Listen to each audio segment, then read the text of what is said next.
भारत का ही था कोको द्वीप। कोई भी प्रधानमंत्री हो, चाहे नेहरू से लेके मोदी जी तक, क्या कोई चाहेगा कि उसके देश में इस तरह की बवाल हो? तो यहाँ पर चाइना ने सैन्य अधिकारियों को पैसा दिया। पाकिस्तान और चाइना जानते हैं सब कि यहाँ से आंग सांग सूकी को उड़ा दो, यहाँ से हसीना को उड़ा दो, इंडिया कट जाएगा। और करना क्या है?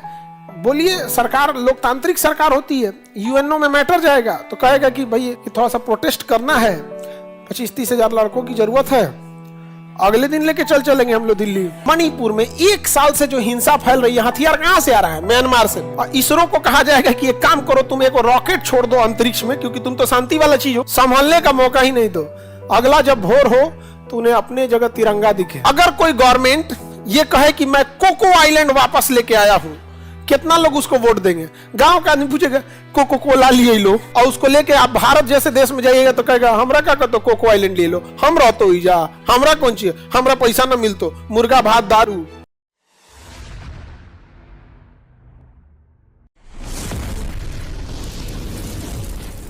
अब अंडमान निकोबार में अगर ध्यान से देखें तो ये तो हमारा अंडमान निकोबार है। अब इस अंडमान निकोबार में आप देखेंगे तो बाहर में एक कोको द्वीप मिलेगा। कोको द्वीप, कोको द्वीप ये भारत का ही था। कोको द्वीप म्यांमार को क्या कर दिया गया? गिफ्ट दे दिया गया। क्या किया गया? गिफ्ट। भूमि हस्तांतरण होता है ना, तो कई बार हुआ है ये। अब जैसे बांग्लादेश के साथ हुआ था, बड़ी लंबे समय से था, उसकी कुछ जमीनें हमारे पास थी, हमारी कुछ जमीनें बांग्लादेश के पास, तो वहां एक्सचेंज हो गया। अब ये कोको द्वीप पर अधिकार किसका है? अब ये म्यांमार ने गद्दारी क्या किया कि लीज पर, यानी भाड़े पर 99 साल के लिए लीज पे किसे दे दिया? चाइना। किसे दे दिया? चाइना को। समझ में आ गया कि नहीं आएगा? हमारे यहां आप देखिएगा किसी भी डिस्प्यूट में कोई सॉल्यूशन नहीं ढूंढता है। एज ए इंडियन हम सब में एक कमी ये होती है कि जब कहीं भी कोई मामला गड़बड़ होता है ना, तभी हम जगते हैं। उससे पहले कोई चीजें स्मूथ चल रही है, किसी को फर्क नहीं पड़ता। और ये आदत हम सबको लगती है क्लास से ही, नर्सरी से ही। जब एग्जाम आया तो पढ़ो पढ़ो, जल्दी पढ़ो जल्दी पढ़ो। फेल हो गए तो अपनी दोष मत दो, तबीयत खराब था, पेपर हार्ड हो गया था, हमारे ऊपर उल्का पिंड गिर गया था, कुछ बहाना लगाएगा। आप ये गौर करके देखिएगा, कोई काम खराब हो जाएगा ना तो हम ये सोचते हैं कि कैसे सामने वाले का मुंह चुप करा दे, सारा गलती का ठोपरा उसी पे फोड़ दो। ये नहीं है, वो नहीं है, ऐसे है वैसे, ये चीज अपना एक्सेप्ट हम लोग नहीं करते। वर्तमान में अगर आप देखिएगा, कोको आइलैंड पे चाइना को लीज पे दिया है, यहाँ पर किसने? म्यांमार। अब हम सब लोग ये दोष देते हैं कि ये नेहरू के समय ऐसा हुआ, ये हुआ, ये हुआ। वर्तमान में भी आपके साथ संभावना है। आप अगर जब हम ये कहते हैं कि ये चीजें नेहरू की गलती से हुई है, तो 2 ही रास्ते हैं। या तो आप नेहरू को कोसते रहिए, या आप कुछ करके दिखाइए। नेहरू के समय कुछ नहीं था देश में, ना इतनी बड़ी फौज थी, ना इतनी टेक्नोलॉजी थी, ना इतना पावर था, ना कुछ। समझ में आया कि नहीं? और इंटरनल डिस्प्यूट में फंस गए थे लोग पाकिस्तान के थ्रू, क्योंकि कश्मीर वाला मुद्दा हो गया, फंस गया था। वर्तमान में क्या है समझिए, म्यांमार में जब तक आंग सांग सूकी की सरकार रहेगी ना, आंग सांग सूकी, ये महिला है वहां की, म्यांमार की, जब तक इसका शासन रहेगा ना, आंग सांग सूकी, यांग लिख दिए हैं, आंग सांग, अरे म्यांमार का नाम है, कोनमर यहाँ का है, आंग सांग सूकी। तो आंग सांग सूकी दिल्ली में पढ़ाई की, और जब उसके देश में सैन्य तख्ता पलट हुआ तो भारत ने संरक्षण दिया था, जैसे शेख हसीना को दिया था। तो म्यांमार में किसका रहना जरूरी है? आंग सांग सूकी का। और यहाँ किसका रहना है? शेख हसीना का। किसका? शेख हसीना का रहना जरूरी। पाकिस्तान और चाइना जानते हैं सब कि यहाँ से आंग सांग सूकी को उड़ा दो, यहाँ शेख हसीना को उड़ा दो, इंडिया कट जाएगा यहाँ। तो यहाँ पर चाइना ने सैन्य अधिकारियों को पैसा दिया, कहा फुल मदद है, शेख हसीना को, आंग सांग सूकी को गिरफ्तार कर लो। आंग सांग सूकी को क्या कर लिया गया? गिरफ्तार कर लिया गया। अभी वहां सैन्य शासक है। किसका शासन है? और बांग्लादेश में क्या हुआ आप देख ही रहे, कितना नॉर्मल सा देश यहां पर, नहीं समझे? और इतनी भीड़ आती है, प्रधानमंत्री खाली करा के भेज देती है यहाँ पर। बताइए, ढाका से 10,000 लोग को कंट्रोल नहीं कर पाए, क्या? क्योंकि पीछे से सब मिले हुए थे, सेनापति मिला हुआ था। अब आदेश दीजिएगा सेनापति कह रहा है कि जाइए, नहीं तो हम क्या करना है, हम हट जाएंगे, भीड़ आपको मार डालेगी। तो शेख हसीना को हटना पड़ा। तो शेख हसीना का मैटर अलग हो गया। इसको समझिए, हमने जो कोको आइलैंड दिया था वो म्यांमार की लोकतांत्रिक सरकार को दिया था। म्यांमार की जो चुनी हुई सरकार है, और लोकतांत्रिक सरकार किसके पास है? आंग सान सू की। तो आंग सान सू की से समझौता कर ले, हमारे रॉ एजेंट जाए वहां पर। करना क्या है, रॉ एजेंट म्यांमार में उतरेंगे, हमारी जो खुफिया एजेंसी है वो कुछ लोगों को पकड़ेंगे जिसका आदमी भी उसी जेल में होगा। जैसे आपको तिहाड़ जेल से कोई खुफिया जानकारी निकालना है तो कैदी से दोस्ती कर लीजिए, कुछ पैसा दे के अंदर के किसी कैदी से बात करा देंगे कि भाई देखो कि तुम्हें यहाँ से चाइना को हटाना है, ठीक है, बदले में हम तुम्हारी सरकार बनाने में मदद करेंगे। अब भारत कहे कि या तो आप ये यहाँ से ये आइलैंड वापस कर दीजिए इंडिया को, क्योंकि हमने वहां किसी सैनिक को नहीं दिया था, सैनिक तानाशाह को नहीं दिया था, और नहीं तो आंग सान सू की को लाइए। अगर आंग सान सू की आगे चुनाव हो जाता है और आंग सान सू की आ जाती है तो ऑलरेडी भारत के फेवर में हो जाएगा, और अगर चुनाव नहीं होता है तो भैया मेरा वापस करो। आप बताइए दूसरा क्या रास्ता है?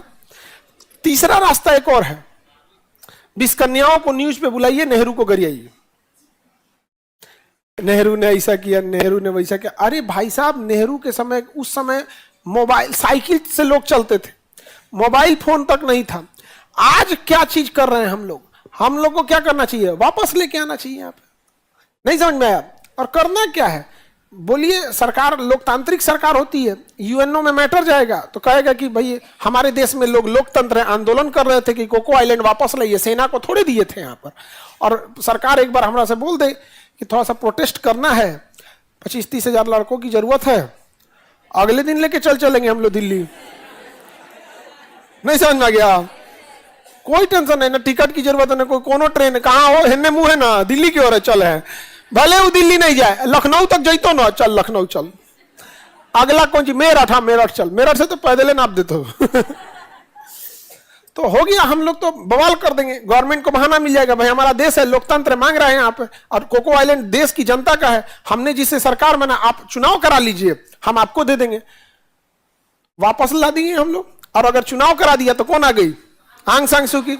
आंग सान सू की से कह दिया जाएगा कि आप कभी भी इसका कोई सैन्य इस्तेमाल नहीं करिएगा, और ना ही किसी विदेशी से आप इसे दीजिएगा, आप अपने जनता के लिए जो यूज करना है, होटल, रेस्टोरेंट, यूनिवर्सिटी, कुछ भी बनाना है, बशर्ते आप इसका सैन्य इस्तेमाल नहीं कीजिएगा। साइन कर देंगे, सैन्य इस्तेमाल नहीं होगा, इसका काम खत्म।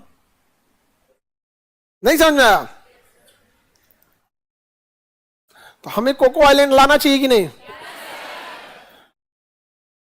आगे बढ़े। हमसे पूछोगे, हमसे अगर, तो देखो हम लोग तो एज ए टीचर थोड़ा सा आदमी को सोच समझ के ऐसे करना पड़ता है कि हाँ कोको आइलैंड लाइए, ये तरीका है, ये है। हमरा से पूछोगे तो हम भैया सीधे भारत शासन अधिनियम 1937 में म्यांमार अलग हुआ, हम इसको मानते ही नहीं है। भारत शासन अधिनियम से कहा म्यांमार अलग हुआ, हम इसे मानते ही नहीं है। जब हम इसे मानते ही नहीं है तो इसके द्वारा अलग हुआ म्यांमार, हमसे अलग कैसे? हमारा ही देश है। नहीं समझ में आ गया?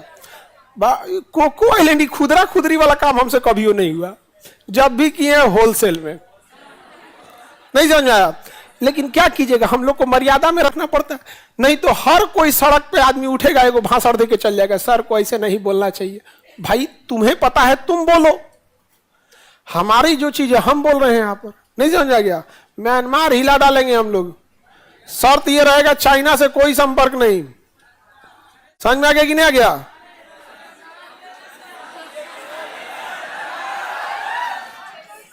हाँ? चला जाएगा। आगे बढ़ते हम लोग। हम ऐसा क्यों कह रहे हैं? हम क्यों कह रहे हैं?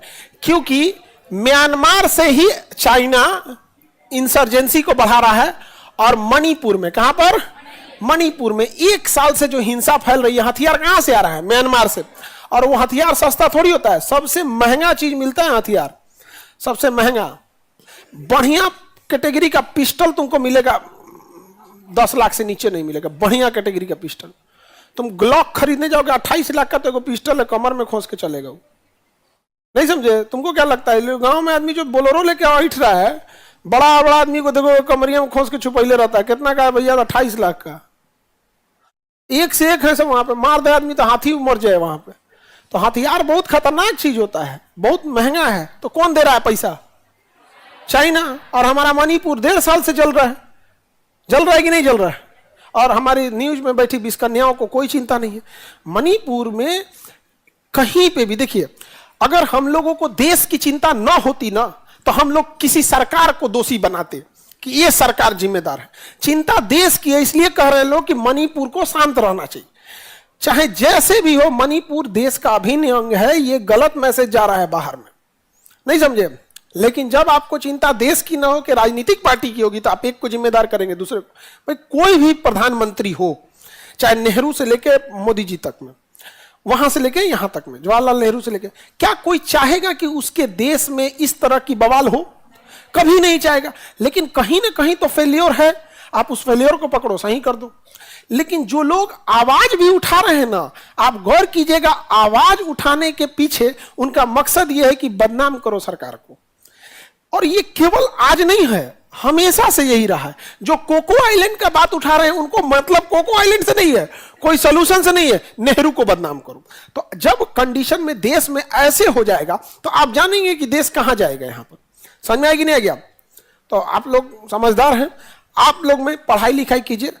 अगर आप में कोई क्लास का विद्यार्थी कल को देश का कमान संभाल ले युवाओं के हाथ में, तो उससे विनती करने की हमें जरूरत नहीं पड़ेगी, नहीं समझे?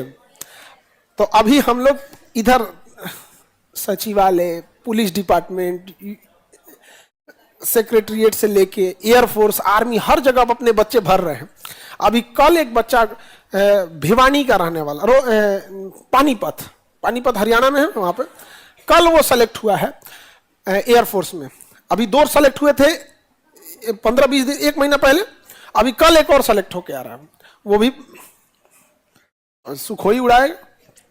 एक तो जो हमारे यहाँ सेलेक्ट होता है, उसका सबसे फेवरेट जहाज सुखोई रहता है। जिससे पूछो क्या है सर, राफेल नहीं, सुखोई मिल जाए तो बहुत अच्छा है। लेकिन ये आपके ऊपर डिपेंड नहीं है। जैसे कैडर डिसाइड होता है ना, कि जैसे आप यूपीएससी निकाल दिए तो आप राजस्थान कैडर के हैं, तो राजस्थान में रहना पड़ेगा। उसी तरह जहाज में भी ना एक तरह का आपका सजी कि आपका स्क्वाड्रन ये डिसाइड होता है कि किस कैडर में जाए। मतलब अगर आपको राफेल चला रहे हैं तो राफेल ही मिलेगा आपको, उसी पे हाथ सेट होना चाहिए एकदम। यहाँ पे सुखोई उड़ा रहे हैं तो सुखोई होना चाहिए, हर जगह है यहाँ पे। आप में से अगर कोई बनेगा तो एक बार बैठ के मीटिंग किया जाएगा, नहीं समझ आ गया? तो मीटिंग में क्या होगा कि देखिए, मणिपुर में बड़ी अशांति है, इसलिए यहां से पूरी फौज का डिप्लॉयमेंट जरूरी है। समझ आ गया कि नहीं आ गया? तो मणिपुर के नाम पे आर्मी इधर भेज देंगे, और युद्ध अभ्यास के नाम पर यहां नेवी लगा देंगे। अब बांग्लादेश से युद्ध अभ्यास करेंगे। भाई युद्ध अभ्यास तो बहाना है, घेरना इसको है, नहीं समझ में आ गया? और इसरो को कहा जाएगा कि एक काम करो, तुम एक रॉकेट छोड़ दो अंतरिक्ष में, क्योंकि तुम तो शांति वाला चीज हो, और इस एरिया को नो फ्लाइंग जोन घोषित कर दो कि ये रॉकेट परीक्षण के दौर में है, इधर से कोई जहाज, नेवी वगैरह ना जाओ, गिर जाएगा ऊपर तो हम नहीं जानते हैं। ये एरिया इसे खाली हो गया।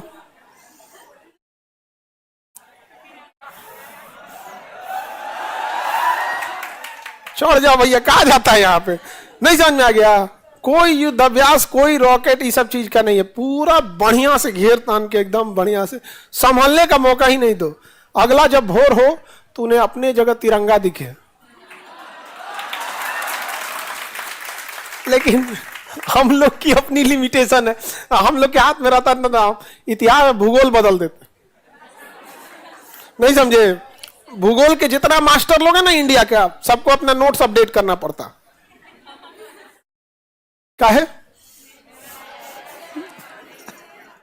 नहीं समझ आ गया? नोट्स अपडेट करना पड़ता है यहाँ पे। तो कोको आइलैंड समझ में आ गया? किसको दे दिया गया? म्यांमार को। समझ में आ गया कि नहीं? किसे?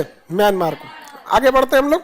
अब आते हैं इस कोको आइलैंड के इधर, देखिएगा आपको 2 छोटे छोटे द्वीप मिलेंगे, बैरन और नारकोंडम। बैरन और नारकोंडम, बैरन और नारकोंडम। सर गवर्नमेंट ये सब क्यों नहीं करती है? बाबू, अगर कोई गवर्नमेंट ये कहे कि मैं कोको आइलैंड वापस लेके आया हूं, कितना लोग उसको वोट देंगे? गांव का आदमी पूछेगा कोको कोला लिए लो, कोको कोला। लेकिन वही सरकार अगर ये कहे हम आपके जाति को इतना धन दे देंगे, हम आपके अकाउंट में 500-500 रुपया डाल देंगे, नहीं समझ आ गया कि नहीं आ गया? दाल भी देंगे आपको 2-2 किलो, भात भात तो मैं दाल भी देंगे यहाँ पे, नहीं समझ में आ गया, और पेंशन भी मिलेगा यहाँ पे, खुश। अब आप बताओ कि ये सब दाल चावल बांटने में ज्यादा मेहनत है या कोको आइलैंड को लाने में? एक तो सोचो उसमें मेहनत है, इंटरनेशनल प्रेशर है, और उसको लेके आप भारत जैसे देश में जाइएगा तो कहेगा हमरा क्या करते, कोको आइलैंड ले लो, हम रहते ही जा, हमरा कौन चाहिए, हमरा पैसा ना मिलतो, मुर्गा भात दारू हो गया, नहीं समझे? अब सिंपल सा बात समझो, अगर उस एग्जाम में क्वेश्चन डीप से ना पूछे, ऊपर ऊपर पूछे, तो अगले दिन से हम नक्शा पढ़ाना छोड़ देंगे। हमारा अल्टीमेट गोल क्या होता है? आपको एग्जाम में मार्क्स अच्छा आना चाहिए। इसीलिए चिल्ला चिल्ला के आदमी इतना लंबा मैप में क्लास कराता है। कल को अगर मैप से क्वेश्चन ना आए और ऊपर ऊपर नॉर्मल क्वेश्चन पूछे, हम कल को पढ़ाना छोड़ देंगे। आप जब मैप लगभग इंडिया कंप्लीट कर लिए, आप लोग अंडमान तक आ गए, आप लोग, आप अपने आप में चेंजिंग देखिए।